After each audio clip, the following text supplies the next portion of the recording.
En France, 350 000 personnes sont sans domicile, qu'ils vivent en hébergement d'urgence ou à la rue. Et sachez qu'à 49 ans, en moyenne, 735 personnes sont mortes à la rue en 2024. Ce sont deux chiffres qui sont issus du 30e rapport du mal logement, des chiffres qui font froid dans le dos et qui montrent l'ampleur de la tâche pour le logement et la grande précarité. On en parle avec mes invités dans cette émission Ensemble s'étouffe. Isabelle Fourreau, bonjour. Bonjour. Vous êtes directrice de l'Agence Hauts-de-France, de la Fondation pour le logement des défavorisés. Bienvenue à vous. Merci. Mélanie Pauvros, vous êtes DGA du réseau et clientèle de Maisons et Cités. Bienvenue à vous. Bonjour. Et Guillaume Alexandre, directeur général de La Vie Active. Bonjour. Merci à tous les trois d'être présents sur ce plateau. Vous avez entendu ces deux chiffres que vous connaissez évidemment par cœur. Surtout vous, Isabelle Fourreau. Vous faites partie de la Fondation pour le logement des défavorisés. Vous sortez chaque année un rapport. Et là, les chiffres, ils sont quand même assez incroyables, dans le mauvais sens du terme. Qu'est-ce que tout est en hausse finalement. La précarité est en hausse. La situation est extrêmement critique, effectivement. C'est vrai à l'échelle nationale, c'est vrai à l'échelle des Hauts-de-France également. On peut regarder par exemple l'augmentation de la demande en logement social, plus 30% dans les Hauts-de-France depuis 5 ans. C'est énorme et on est d'autant plus préoccupé que la production de logement social est en chute libre, ce qui veut dire que demain, il sera encore plus difficile de satisfaire la demande. Et derrière, très concrètement, c'est des jeunes qui ne peuvent pas prendre leur envol, qui ne peuvent pas décohabiter, ce sont des familles en suroccupation, dans des logements vétustes, trop chers. Et c'est aussi, vous l'avez dit, des personnes qui sont dépourvues de logement, en hébergement ou à la rue. Et c'est le deuxième indicateur qui est particulièrement préoccupant, le nombre de personnes qui appellent le 115 pour avoir une place d'hébergement et à qui aucune place ne peut être proposée faute de disponibilité. Et parmi elles, on compte de plus en plus d'enfants, ce qui n'était pas le cas il y a 10 années seulement. C'est-à-dire qu'on n'arrive plus à protéger ne serait-ce que les personnes les plus vulnérables. Exactement. Et puis plus globalement, on a un logement qui est extrêmement difficile, pour lequel c'est extrêmement difficile d'accéder à un logement pour les personnes les plus modestes, mais on voit bien que ça touche également les classes modestes, les classes moyennes de manière générale, et le prix du logement, qu'on regarde le loyer, les charges, est en déconnexion croissante par rapport aux revenus des personnes. Et donc c'est vrai que c'est la trêve hivernale, la fin de trêve hivernale la semaine prochaine, et on craint une intensification encore des expulsions locatives. Situation très critique. On peut rappeler juste, on va parler évidemment du logement social avec vous, Mélanie Pauvros, on peut rappeler juste ce que fait la Fondation pour le logement des défavorisés? Oui, donc nous, notre combat, c'est celui du mal logement. Donc c'est pour que chacun puisse accéder à un logement digne, dans des conditions adaptées à ses ressources, à sa composition familiale. Très concrètement, on accompagne les associations qui apportent des réponses concrètes aux personnes en situation de mal logement. Ça peut être produire des logements très sociaux, de très bonne qualité pour les ménages modestes. Ça peut être l'accompagnement juridique des personnes victimes de marchands de sommeil, par exemple, ou des projets de solidarité locale. Donc c'est à peu près 800 associations, 800 projets en tout cas, qui sont soutenus chaque année à l'échelle nationale par la Fondation. Et puis on a un rôle aussi de sensibilisation sur les réalités du mal logement et d'essayer de faire que les politiques publiques évoluent pour avoir des réponses plus constructives, plus fortes sur ces enjeux de mal logement. Et là, il y a du travail et on y reviendra également avec vous. Guillaume Alexandre, une réaction. Vous êtes directeur général de La Vie Active. Quand vous entendez ces chiffres, ils correspondent à la réalité que vous voyez au quotidien, c'est évident. Et pour autant, le toit, le logement, c'est essentiel pour se réinsérer dans la société. On est d'accord? Ou même pour commencer à s'insérer dans la société. Il y a eu, il y a bien des années maintenant, une volonté au niveau de l'accompagnement des personnes à la rue de faire en sorte qu'elles recommencent une vie sociale à travers le logement. Ça s'appelait le logement d'abord. Ça a été mis en œuvre. Au départ, il y avait beaucoup de réticences, même au niveau des CHRS que nous avions en charge. On se demandait si véritablement cette politique allait être de bonne aloi pour les gens. Et puis finalement, ça s'est avéré efficace. C'est-à-dire qu'aujourd'hui, on conçoit l'accompagnement. On conçoit de sortir les gens de la précarité, d'abord en investissant le logement. Donc il nous faut des logements. Et vous disiez, tous les chiffres sont à la hausse, ce sont des chiffres catastrophiques. Et malheureusement, le seul chiffre qui est à la baisse, c'est celui du nombre de logements à disposition pour pouvoir mener à bien cette politique. D'où le fait qu'il est extrêmement compliqué pour nous de voir des situations d'échec lorsque nous menons des opérations. Il est très important que lorsque nous faisons des accompagnements, nous puissions réaliser ceci jusqu'au bout de la démarche, c'est-à-dire en faisant en sorte que la personne soit véritablement réintégrée dans la société. L'accompagnement, c'est évidemment quelque chose que vous réalisez avec toutes les personnes qui passent par votre structure. On s'est rendu au CHRS Eugène Perru à Lens pour y découvrir l'accompagnement qui est mené sur place. Une transition entre la rue et puis un logement ordinaire, on va l'appeler ainsi. Insaf Chaban s'est rendu sur place pour nous. Regarder son reportage. En France, des milliers de personnes se retrouvent sans domicile. Face à cette réalité, des centres d'hébergement et de réinsertion sociale, comme celui d'Eugène Perru à Lens, offrent une solution temporaire et un accompagnement vers un logement durable.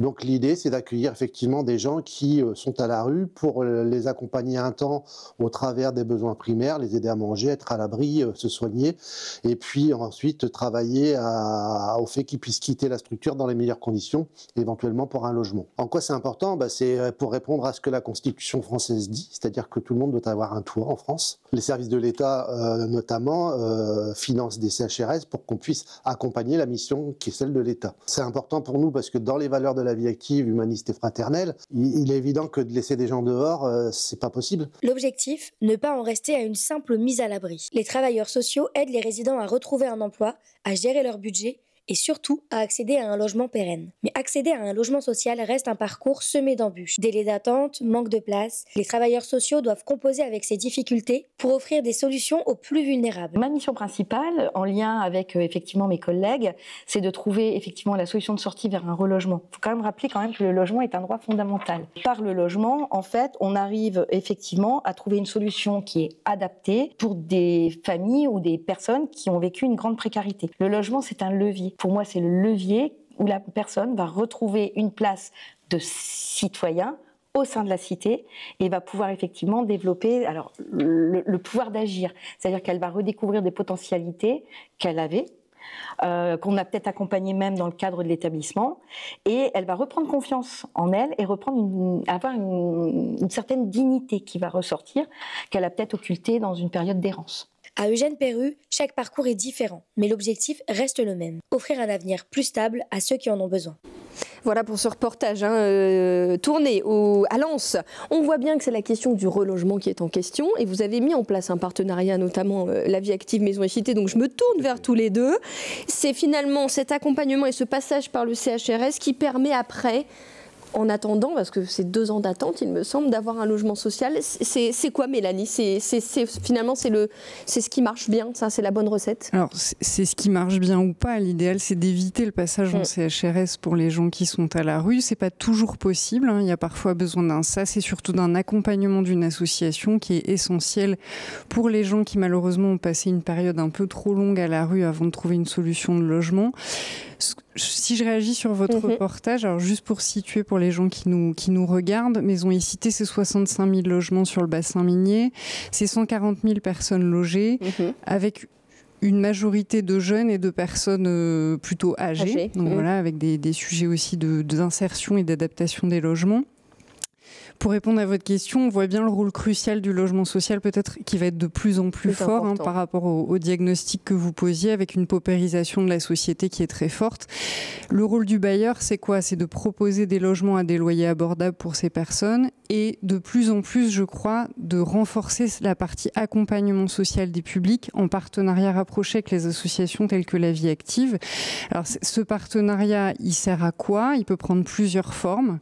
Les gens qui aujourd'hui ont besoin d'être insérés dans le logement on met à disposition des logements des associations type la Vie Active et ça permet de mettre à l'abri les gens en urgence dans un vrai logement autonome, voire on met les gens dans des logements avec l'association et progressivement le bail glisse à leur nom. Et ça, c'est un dispositif qui est très intéressant parce que le jour où ils sont autonomes, insérés, en capacité de gérer leur logement, le bail est à leur nom.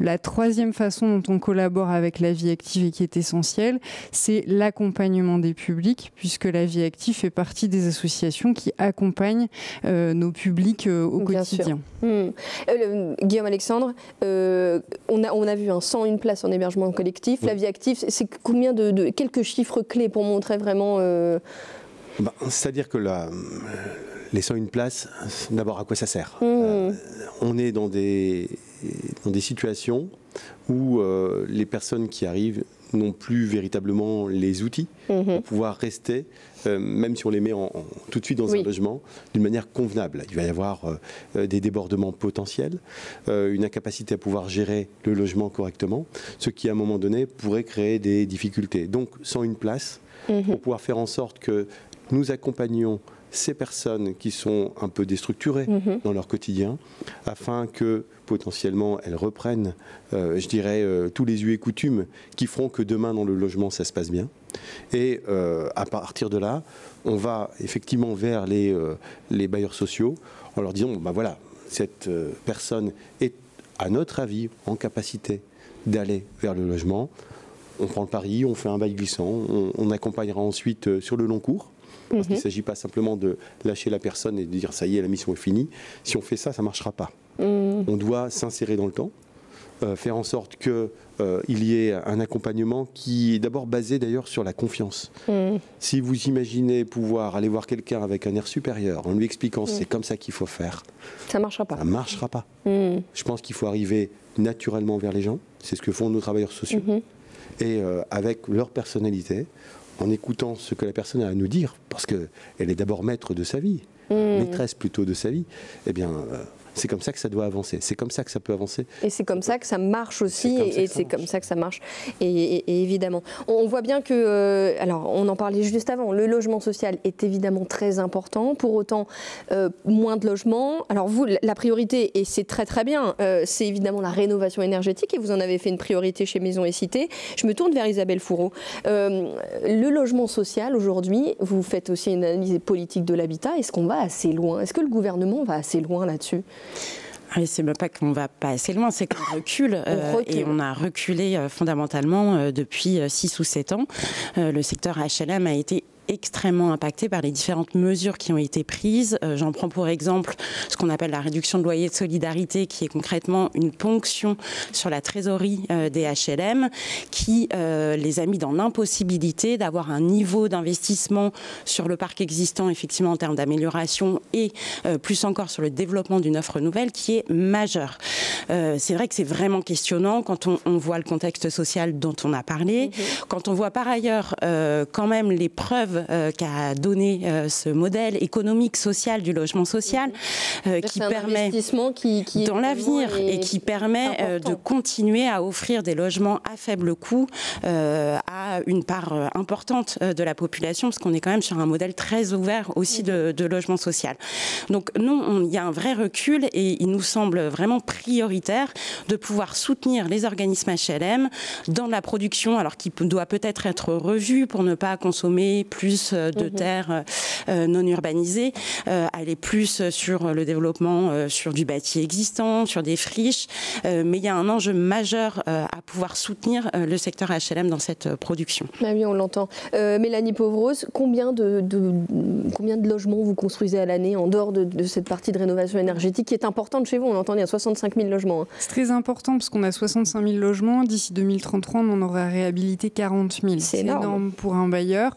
On avait un parc qui était vieillissant, qui est issu des mines. Et honnêtement, la seule façon aujourd'hui de lutter durablement contre le fait que les factures énergétiques augmentent pour les gens qu'on loge, c'est la réhabilitation thermique. Parce qu'une fois que vous avez réhabilité le logement, vous divisez la facture par 3 pour le ménage concerné. Donc c'est essentiel, et à mon sens, c'est la seule solution pérenne à ce sujet-là. Pour répondre à votre question, aujourd'hui, en plus de cette réhabilitation, on développe à peu près 500 nouveaux logements par an. Ce qui n'est pas suffisant évidemment pour toutes les demandes. Ce qui à l'échelle du bassin minier a quand même un impact. Sur le logement, c'est pas négligeable. Évidemment, on fait ce qu'on peut faire à notre échelle, mais évidemment, c'est vrai que la demande croît. Le nombre de constructions n'est pas aujourd'hui à l'échelle nationale à la hauteur des besoins, mais en tout cas, nous, à notre échelle, on essaye de faire cet effort au mieux. Bah oui, évidemment, mais on l'entend que c'est en net recul, donc il est peut-être temps aussi que les pouvoirs publics s'en saisissent. Qu'est-ce que vous en pensez, Guillaume Alexandre ? Je pense qu'il y a un manque de volonté politique, c'est évident. Donc il faut pouvoir changer les choses assez rapidement parce que l'urgence est là. Et on sait très bien que si on n'agit pas sur la question du logement, dont on a compris que c'était la voie qu'il faut utiliser pour pouvoir faire en sorte que ça aille mieux dans la société, eh bien nous allons vers une catastrophe. Tous les paramètres sont là pour que ça tourne mal. Donc il faut vraiment que les politiques publiques s'orientent à nouveau vers la création de logements sociaux. Ce sont ces logements qui permettent la première marche, celle qui va faire en sorte qu'ensuite on se réintègre dans la société. On ne connaît pas d'autres méthodes à ce stade. C'est pas la répression qui fera que. Les logements sociaux, en plus, on l'a dit, ça coûte peut-être un investissement de base, mais derrière, c'est moins de problèmes dans la rue, c'est moins de problèmes de sécurité, c'est moins de problèmes en termes de santé publique. Donc ça veut dire que tous ces coûts qui vont apparaître si on ne fait rien n'auront pas lieu si nous nous occupons du logement. Donc il faut y aller. Il faut y aller. Toutes les raisons d'y aller, en effet. L'accompagnement de la vie active, il se passe sous différents niveaux et notamment aussi pour les personnes qui sont sous tutelle. Insaf Chaban est allé à la rencontre d'Étienne Nagy. Étienne Nagy, il a été placé sous curatelle dans un EHPAD et il s'apprête là à sortir de cet établissement. Regardez ce reportage. Quand on entre en EHPAD, on en sort rarement. Mais pour Étienne Nagy, l'histoire prend une autre tournure. Après un AVC en 2022, il a été placé sous curatelle et admis en maison de retraite. Aujourd'hui, grâce à un accompagnement adapté, il s'apprête à retrouver une nouvelle vie chez lui. J'étais à l'hôpital, après je suis arrivé en EHPAD et moi, je commençais à en avoir ras-le-bol. J'habitais au 2e étage et j'ai pas pu rentrer chez moi. Du coup, je suis parti à l'EHPAD. Ah non, moi je veux plus aller dans l'EHPAD. Ah non. Je voudrais bien qu'il vienne vivre chez moi.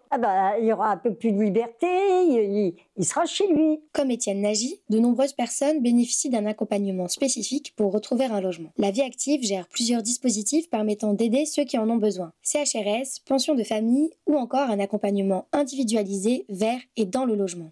Mais quitter un EHPAD et retrouver un logement, ça ne s'improvise pas. Depuis plusieurs mois, l'association La Vie Active a travaillé avec Monsieur Nagy pour préparer son retour. Recherche de logement, gestion budgétaire, accompagnement social, un travail qui s'inscrit dans un dispositif plus large qui accompagne aujourd'hui plus de 570 ménages vers un logement durable. Alors, on commence déjà par établir le projet de monsieur dans le cadre du DIPM. Et une fois que c'est fait, il suffit de faire toutes des démarches, certaines étapes qui sont essentielles pour protéger monsieur pour un retour à domicile. Alors d'aujourd'hui, on est à la fin du processus. On attend le retour du juge pour savoir si nous pouvons résilier le contrat qui a été contractualisé avec l'EHPAD. Un travail d'équipe qui porte ses fruits. Grâce à l'implication des équipes et aux dispositifs mis en place, Étienne Nagy pourra bientôt quitter l'EHPAD et retrouver un quotidien plus libre, entouré de ses proches. Comme lui, d'autres bénéficient chaque jour de cet accompagnement, preuve que des solutions existent pour un retour au logement réussi. Voilà pour ce reportage et Étienne Nagy. On voit bien que c'est un accompagnement personnalisé, là pour le coup, qui doit prendre quand même pas mal de temps. 572 ménages que vous accompagnez. Et ce service des tutelles est quand même assez important dans l'accompagnement. En fait, vous allez avoir une capacité à pouvoir régulariser les choses au niveau des loyers. Le service des tutelles, d'abord, c'est une décision de justice. Donc, les juges sont très prudents quant à l'utilisation de ce processus qui nécessite des expertises notamment pour savoir si la personne, effectivement, a une altération de ses facultés. Et si c'est le cas, et seulement si c'est le cas, le juge prononcera une mesure de protection qui ouvrira le champ de l'accompagnement sous cette forme. Là, vous avez quelqu'un qui a été en EHPAD, vous l'avez entendu, qui veut retourner sur un autre logement. Ce n'est pas un processus habituel. L'EHPAD n'est généralement pas le lieu d'un hébergement temporaire. C'est une particularité de ce dossier, mais vous voyez, on sait aussi s'inscrire dans des particularités et faire en sorte de rebasculer vers un projet qui lui-même est original, puisque généralement, on ne retourne pas chez sa maman à cet âge-là. Mais voilà, c'est la preuve en images que nous savons nous adapter aux souhaits des personnes et que c'est avant tout ce souhait-là qui fait la loi sur ce que nous avons besoin et une nécessité de faire pour accompagner convenablement. Voilà. Donc, le service des tutelles a cette vocation de pouvoir aller vers les plus fragiles, ceux dont l'altération des facultés est la plus prononcée. Alors, vous accompagnez, on le voit, pas mal de publics différents, des jeunes aussi, des personnes en situation de handicap et des personnes vieillissantes. Vous avez, dans votre rapport, fait un zoom justement sur l'habitat et le handicap. Qu'est-ce que ça révèle ? Mais je trouve que le témoignage est assez parlant. Ce qu'on a essayé de mettre en avant, c'est que la réponse par le biais de l'établissement, ou la réponse médico-sociale, est une des réponses, mais ne peut pas être l'unique réponse. Et qu'on a un certain nombre de personnes en situation de handicap qui aspirent à être dans un logement classique. D'autant plus qu'il faut rappeler qu'on est tous vulnérables à un moment de notre vie et qu'effectivement l'approche universaliste du logement adapté est quand même un fondement assez important. Et donc ce qu'on a mis en avant, c'était les difficultés rencontrées par les personnes pour pouvoir accéder à ce logement ordinaire. D'une part, parce que leur niveau de ressources est plus faible que le reste de la population. On a un taux de pauvreté parmi les personnes handicapées qui est très important, plus de 25%. Par ailleurs, il y a un certain nombre de discriminations, notamment dans le parc privé, qui font que c'est plus difficile d'accéder au logement. Et puis dans le parc social, il y a une vraie question sur l'adaptation des logements aux différents types de handicap, parce qu'il faut rappeler qu'il y a une pluralité de handicaps et de réponses. Et c'est vrai qu'on déplore un peu sur ce sujet-là les réformes qui ont été faites, notamment en 2018 avec la loi Elan, qui a baissé les obligations de production de logements adaptés. Un recul. Exactement. Et donc on a une insuffisance claire entre l'offre de logements adaptés et la demande. Mélanie Pauvros, une réaction évidemment. Comment vous prenez en compte cet enjeu du handicap au niveau de Maisons et Cités? Alors, on le prend surtout en compte sous l'angle de l'autonomie, en fait, parce que comme je vous le disais tout à l'heure, on a beaucoup de personnes âgées dans notre parc, et notamment les anciens ayants droit des mines. Et du coup, on a une vraie politique d'adaptation de nos logements, parce qu'en plus, on a la particularité d'avoir beaucoup de maisons individuelles qui ne sont pas très adaptées au maintien à domicile des personnes âgées, mais on a beaucoup de personnes âgées qui veulent rester chez elles et qui ne souhaitent pas déménager. Donc on adapte chaque année à peu près 1000 logements, dans la mesure de ce qu'on peut faire, du maintien à domicile, les douches, les barres d'appui, etc. Mais c'est très important pour nous. On a un vrai partenariat avec une association, la NGDM, qui s'occupe d'eux avec nous. Moi, j'ai rendu visite. On a une vraie politique aussi d'aller vers. Donc, on rend visite à nos personnes de plus de 90 ans à domicile parce qu'en général, ce sont des gens qui se plaignent très peu et qui demandent très peu de choses. C'est important d'aller chez elles pour voir ce dont elles ont besoin. Et moi, j'ai été accueillie par une dame de 103 ans qui m'a fait le café et qui m'a dit jamais je sortirai de ce logement. Voilà, j'y suis née et j'y resterai jusqu'à la fin. Donc ça, c'est très important. Peut-être pour rentrer un tout petit peu dans le détail de la vie concrète qui se passe avec les associations et notamment la vie active, comment ça fonctionne? En fait, chaque année, nous, nos collaborateurs, qui s'appellent des chargés d'action sociale, effectuent à peu près 2000 diagnostics au domicile. Voilà, quand on nous signale quelqu'un qui est en difficulté dans son logement, on fait ce diagnostic. Une fois que ce diagnostic est fait, on mobilise une association du type La Vie Active pour mettre en place soit un accompagnement simple, c'est-à-dire administratif, les choses auxquelles j'ai droit, etc., jusqu'à l'accompagnement que nous, on appelle complexe, où il peut y avoir effectivement des sujets de santé, et notamment psychiatriques, parfois chez des gens très vieillissants. Et la deuxième façon dont on intervient auprès de ce public, vous parliez de handicap, puisque je parlais surtout de personnes âgées, mais il y a aussi le sujet du handicap plus jeune.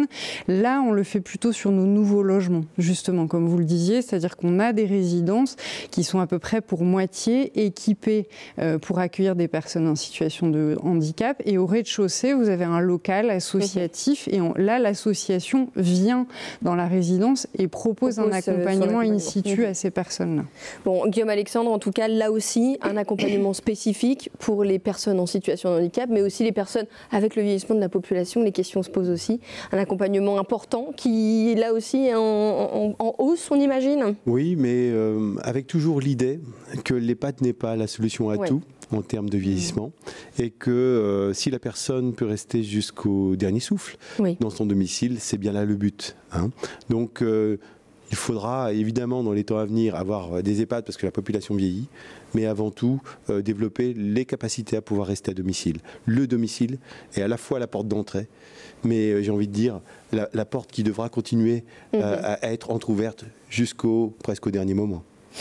Merci beaucoup à tous les trois d'avoir posé ces enjeux qui sont très importants sur le mal logement et cette précarité qui est en hausse en France et aussi évidemment dans notre région.